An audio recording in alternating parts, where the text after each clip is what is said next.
ქმარს უნდა დაუჯეროთ. დაუმორჩილებლობა, ხასიათის ჩვენება და კაპრიზები, ეს ყველაფერი თქვენი მხრიდან დასაშვებია მხოლოდ ქორწინებამდე.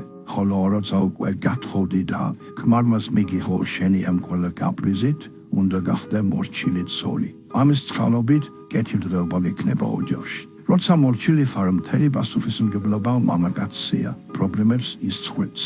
ფილიპინოს რედვირთი მასია, შენ ბრალოდ თავისუფლად და მსუბუქად ცხოვრ. ხოლო როცა ქმართან გამაცა და ბრძოლას იწყებ, მის საფარველს შენგენი გაჩები. ამით დამატებით პასუხისმგებლობას იღებ.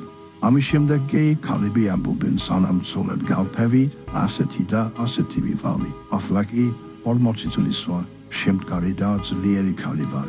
ოღონდ ქმართან პრობლემური ურთიერთობით. არ არის საჭირო ქმართან კამათი. უпростորად კამათი შეიძლება, მაგრამ ქიშბობა და ბრძოლა არ შეიძლება. უბრალოდ რაღაცებზე თვალი უნდა დახოჯო და დაემორჩილა მას.